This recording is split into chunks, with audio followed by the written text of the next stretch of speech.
ಶಿವಣ್ಣ ಟ್ರೈಲರ್ನ ನೋಡಿ ತುಂಬ ಇಷ್ಟಪಟ್ಟು ಕೆಡ್ದಾಗ ಕೇಳಿಸ್ತಿದೆ ವಾಯ್ಸು ಹೌದು.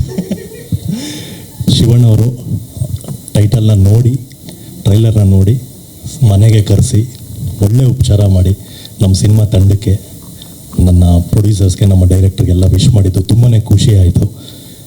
ಮೊದಲಿಂದ ಜರ್ನಿ ಹೇಳಬೇಕು ಅಂದರೆ ಹಿರಣ್ಯ ಸಿನಿಮಾನ ನಮ್ಮ ದೇವಣ್ಣ ಬಂದು ನನಗೆ ಕತೆ ಹೇಳಿಸಿದ್ರು. ತುಂಬ ಒಳ್ಳೆ ಸ್ಟೋರಿ ಲೈನು. ಆ ಸ್ಟೋರಿ ಲೈನ್ನ ನಾನು ನಂಬಿದೆ. ಇವತ್ತು ಆ ಸ್ಟೋರಿ ಲೈನ್ ತುಂಬ ಒಳ್ಳೆ ಸಿನಿಮಾ ಆಗಿ ಬಂದಿದೆ. ಆ್ಯಂಡ್ ಈ ಸಿನಿಮಾಗೆ ಒಂದು ಒಳ್ಳೆ ಟೈಟಲ್ ಬೇಕಾಗಿತ್ತು. ಆ ಟೈಟಲ್ ನಮ್ಮ ಧನು ಹತ್ರ ಇತ್ತು. ಕೇಳಿದ ತಕ್ಷಣವೇ ಕೊಟ್ಟರು. ನೀವು ಕೊಟ್ಟಿರೋ ಟೈಟಲ್ಗೆ ಎಲ್ಲೂ ಏನು ಮೋಸ ಆಗ್ದಂಗೆ ಸಿನಿಮಾ ಮಾಡಿದ್ದೀವಿ. Thank you Dhanu, thank you so much. And ನಮ್ಮ ಪ್ರೊಡ್ಯೂಸರ್ ವಿಜಿ ಬನ್ನಿ ಬ್ರದರ್, ತುಂಬ ಕಿತ್ತಾಡಿದ್ದೀವಿ.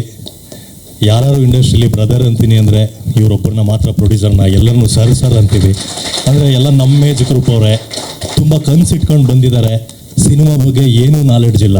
ಎಲ್ಲೋ ಕೆ ಆರ್ ಪುರಮಲ್ಲಿ ಒಂದು ಬಿಚ್ಚುಗತ್ತಿ ಪೋಸ್ಟ್ರ್ ಮಾಡಿ ನೋಡಿ ಇವ್ರದ್ದು ಒಂದು ಸಿನಿಮಾ ಮಾಡಬೇಕು ಅಂತ ಬಂದಿರೋದು.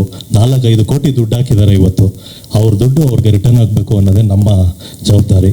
ನಿರ್ದೇಶಕರು ಹೊಸ ಕನಸು ಇಟ್ಕೊಂಡು ಹೊಸ ಥಾಟ್ ಇಟ್ಕೊಂಡ್ಬಂದಿದ್ದಾರೆ. ಅವ್ರಿಗೂ ಯಾವುದೇ ರೀತಿ ಎಕ್ಸ್ಪೀರಿಯನ್ಸ್ ಇಲ್ಲ. ಅಂದರೆ ಇಲ್ಲಿ ಇಂಡಸ್ಟ್ರಿಯಲ್ಲಿ ಎಲ್ಲ ಕಲಿತು ಬರೋದು ಬೇರೆ, ಏನೂ ಕಲಿತೆ ಬರೋರಿಗೆ ಎಷ್ಟು ಕಷ್ಟ ಆಗುತ್ತೆ ಅನ್ನೋದು ನಮಗೆ ಗೊತ್ತು. ಪ್ರತಿದಿನವೂ ಕಲಿತಿದ್ದಾರೆ ಇವರೆಲ್ಲ. ನನಗೆ ಹೃದಯಪೂರ್ವಕವಾಗಿ ವಿಶ್ ಮಾಡ್ತಿದ್ದೀನಿ. ತುಂಬ ಚೆನ್ನಾಗಿ ಆಗಬೇಕು ಈ ಸಿನಿಮಾ ಎಷ್ಟು ಆಗುತ್ತೆ ನನ್ನ ಕೈಯಲ್ಲಿ ಅಷ್ಟು ಕೂಡ ಸಪೋರ್ಟ್ ಮಾಡ್ತೀನಿ. ಇನ್ನು ಅರುಣ್ ಅವರು ನಮ್ಮ ಇಡೀ ಸಿನಿಮಾ ತಂಡದ ಜೊತೆ ನಿಂತ್ಕೊಂಡು ನಮ್ಮ ಪ್ರತಿದಿನ ಸಿನಿಮಾಗೆ ತುಂಬ ಸಪೋರ್ಟ್ ಮಾಡ್ತಿದ್ದಾರೆ. ಆ್ಯಂಡ್ ದಿವ್ಯಾ ಸುರೇಶ್ ತುಂಬ ಒಳ್ಳೆ ಪಾತ್ರದಲ್ಲಿ, ಈ ಜೂಲಿ ಅನ್ನೋ ಒಂದು ಪಾತ್ರಕ್ಕೆ ನಾವು ತುಂಬ 4-5 ಜನನ ಕೇಳಿದ್ವಿ, ಯಾರು ಕೂಡ ಮಾಡಲಿಲ್ಲ. ಸೊ ಅಂಥ ಟೈಮಲ್ಲಿ ದಿವ್ಯಾ ಬಂದು ಈ ಪಾತ್ರನ ಮಾಡಿದ್ರು.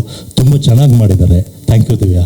ಆ್ಯಂಡ್ ರಿಹಾನಾ ಒಂದೊಳ್ಳೆ ತಾಯಿ ಕ್ಯಾರೆಕ್ಟರ್ ಮಾಡಿದ್ದಾರೆ. ಅಂದರೆ ಈ ಏಜಲ್ಲಿ ತಾಯಿ ಕ್ಯಾರೆಕ್ಟರ್ ಮಾಡೋದು ತುಂಬ ಕಷ್ಟ ಅದು.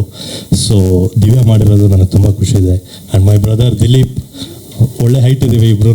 ಒಂದಷ್ಟು ಫೈಟ್ ಸೀನ್ಗಳಲ್ಲಿ ನಾವು ತುಂಬ ಮಾಡಿದ್ದೀವಿ. ತುಂಬ ಒಳ್ಳೆ ಜರ್ನಿ ಇದೆ ಇಬ್ಬರದ್ದು. ನಿಮಗೂ ತುಂಬ ಚೆನ್ನಾಗಾಗಲಿ. ನಾನು ಸಿನಿಮಾ ನೋಡಿದೆ, ನಿಮ್ಮ ಕ್ಯಾರೆಕ್ಟರ್ ನನಗೆ ತುಂಬ ಪರ್ಸ್ನಲಿ ತುಂಬ ಚೆನ್ನಾಗಿ ಇಷ್ಟ ಆಯಿತು. ಆ್ಯಂಡ್ ಮ್ಯೂಸಿಕ್ ಬಗ್ಗೆ ಮಾತಾಡಬೇಕು. ಈ ಸಿನಿಮಾದ ಪ್ಲಸ್ ಪಾಯಿಂಟೇ ಮ್ಯೂಸಿಕ್ ಆಗುತ್ತೆ.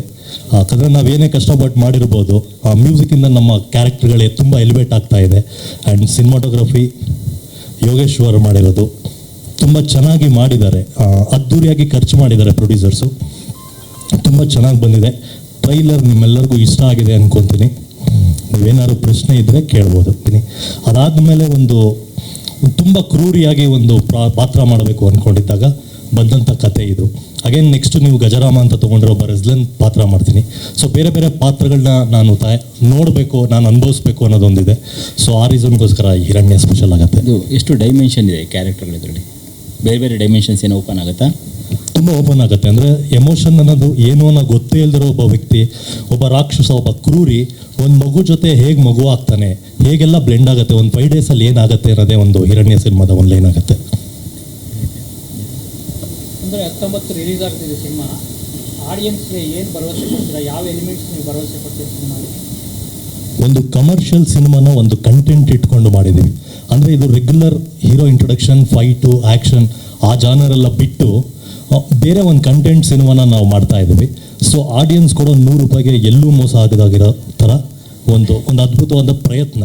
ಅಂದರೆ ಈ ಥರ ಸಿನಿಮಾಗಳು ತುಂಬ ಗೆಲ್ಲಬೇಕು. ನಾನು ಆಗಲೇ ಹೇಳಿದಾಗೆ ತುಂಬ ಕನಸಿಟ್ಕೊಂಡು ಬಂದಿರುವಂಥ ನಿರ್ಮಾಪಕರುಗಳು ಈ ಥರ ಗೆದ್ದಾಗಲೇ ಬೇರೆ ಬೇರೆ ಪ್ರಯತ್ನಗಳು ಇಂಡಸ್ಟ್ರಿಯಲ್ಲಿ ಆಗೋದು.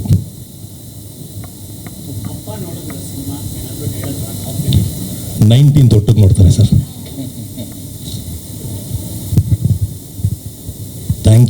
Thank you so much.